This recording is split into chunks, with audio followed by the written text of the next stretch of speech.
Afiyet olsun. Drink. You're saying that in order to follow the Sharia, just like the plane, there are wheels on the ground, and the wheels are like intelligence. But when it's going to air, the wheel has to go in. So, and some other power is carrying.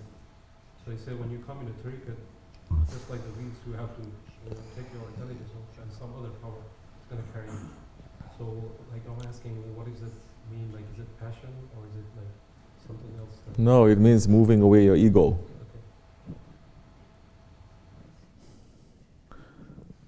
Don't start using your own brains. You must look with the eyes.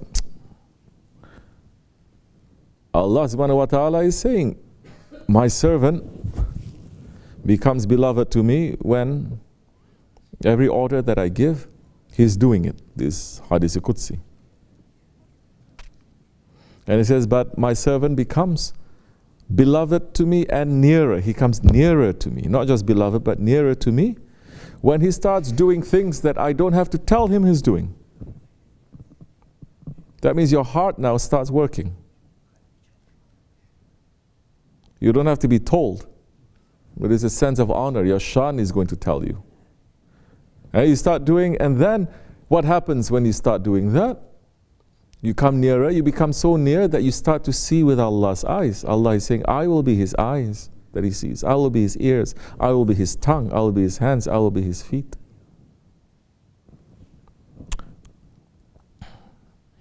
So, this is explaining what tariqat is, shariat, and tariqat is, and marifat, and whatever that is above that. I don't want to use all these kinds of words. It's explaining very clearly now.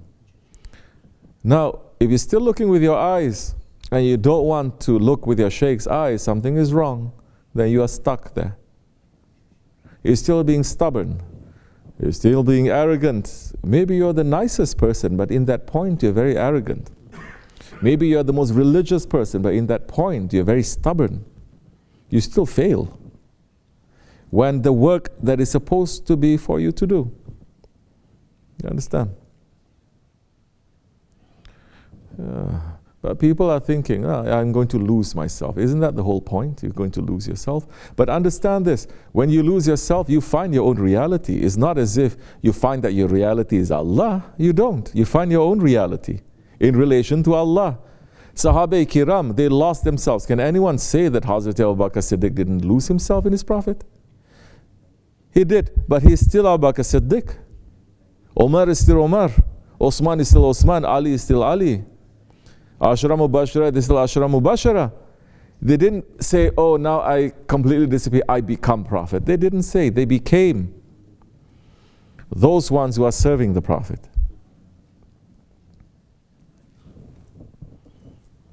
So now when you look also, it has to be looking to serve your Shaykh, not just to look with the eyes of your Shaykh. So many people thinking, oh, now I'm going to see miracles everywhere. Now I'm going to see saint here, I'm going to see light, I'm going to see this and that. How much more do we want to be stuck in that kind of childish understanding? Even if you see, you say, it's not necessary, why I have to do it? Now you start questioning, is it really necessary or no? Don't you know Hazrat Gausul Azam is also saying, when that tray came to him, now he's able to know if it's coming from Allah, from Shaitan, or from Rahman. So many of us, we see a little thing, we get very excited, but you don't even know if it's coming from which world, who is doing that. And so many murids, they're saying, oh, Allah is showing me this. What happened? Suddenly you reach to Allah. What happened to your Prophet? What happened to your Shaykh? That is showing you haven't been trained in your ego at all. You're going to leave your Shaykh just like that to say, now he's like a ladder. I just step on him later, I don't need him anymore. Any Sahabi said that about the Prophet? If you do that about the Prophet, you lose your faith. Correct or no?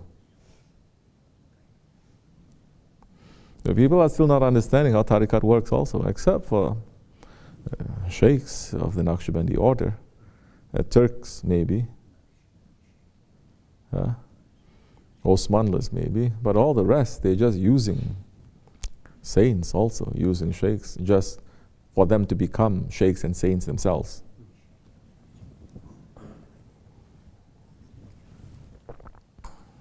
So it is very wrong kind of idea. You can find other people that will entertain these ideas, but not here.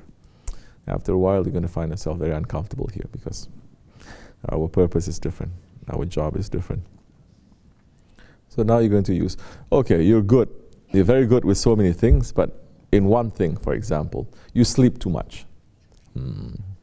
Now through that door that you open for shaitan, all other things is going to come inside. Okay?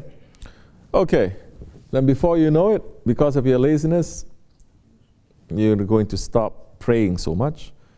You're going to start worshiping. You're going to start doing so many things because you open that door wide and you're not checking yourself. Maybe you're good, you're doing service and everything. But one person is being an idiot and you look down on that person and you don't check yourself.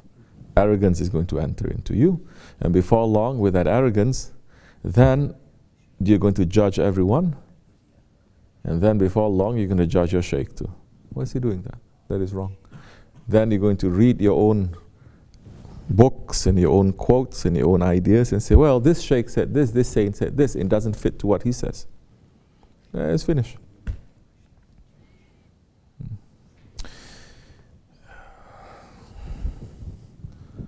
So, inshallah, we're trying to become sincere ones, but in order to become sincere, you first have to know that you are insincere. Correct? In order to be clean, first you have to know you're dirty. If you insist you're clean, you will never be clean because you already say that you're clean. Then how are we going to clean you? And this is the point that people don't like to be around us also, because we're going to say, look, these things you have to clean them. I say, why are you telling it to me? Doesn't matter. If you like, stay. Don't like, go. You're going to see. Everyone is going to see soon what is in front of them. Wa min Allahu tawfiq al-Fatiha. Amen. Salam.